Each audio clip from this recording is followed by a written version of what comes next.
আসসালামু আলাইকুম রহমতুল্লাহি ওবারাকাতু। সম্মানিত দর্শক, এক বোন প্রশ্ন লিখেছিলেন যে 2026 সালে প্রথম রোজা কবে হতে চলেছে, কি বার থেকে, কোন মাসের কত তারিখ থেকে আমাদের এই 26 সালে রোজা শুরু হচ্ছে। তো এই বিষয়টি, প্রশ্নের উত্তরটি খুবই সংক্ষিপ্তভাবে আপনাদের সামনে উপস্থাপন করব।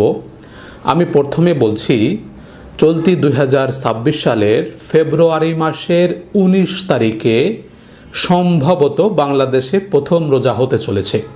আমি আবারও বলছি, খেয়াল করে শুনবেন, চলতি 2026 সালের ফেব্রুয়ারি মাসের 19 তারিখ বৃহস্পতিবার, এই দিনটাতেই সম্ভবত প্রথম রোজা হতে চলেছে। যেহেতু রজব মাস 30 দিনে পূর্ণ হয়েছে, অতএব শাবান মাস 29-এ হবে, এরকমটাই আমরা আশাবাদী। চাঁদ দেখার উপর নির্ভর করছে যে প্রথম রোজা কবে হতে চলেছে। তবে শাবান মাস যদি 29-এ শেষ হয়, তাহলে ফেব্রুয়ারি মাসের 19 তারিখ বৃহস্পতিবারই প্রথম রোজা শুরু হচ্ছে বাংলাদেশে, এবং মিডল ইস্ট সহ অন্যান্য কান্ট্রিগুলোতে হয়তো বা একদিন আগেই শুরু হবে, সেটা বুধবার 18 তারিখ ফেব্রুয়ারি মাসের।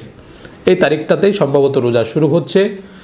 বাংলাদেশ, ভারত, পাকিস্তান এই কান্ট্রিগুলোতে হয়তো বা 19 তারিখ বৃহস্পতিবার প্রথম রোজা শুরু হচ্ছে 26 সালে। তো যেহেতু রোজার আর বেশি সময় বাকি নেই, অতএব আমাদের এখন থেকেই প্রস্তুতি গ্রহণ করতে হবে রমজানের সম্পূর্ণ একটি মাস যেন আমরা রোজা রাখতে পারি। আল্লাহ তাআলার কাছে দোয়া করতে হবে, আল্লাহুম্মা বারিক লানা ফি রাজাব ওয়া শাবান ওয়া বাল্লিগনা রমাদান। আল্লাহ রাব্বুল আলামিনের কাছে বেশি থেকে বেশি দোয়া করতে হবে, আল্লাহ তাআলা যেন আমাদেরকে রমজান পর্যন্ত হায়াত দেন এবং রমজানের শুরু থেকে শেষ পর্যন্ত সবগুলো রোজা পরিপূর্ণভাবে আদায় করার তৌফিক দেন।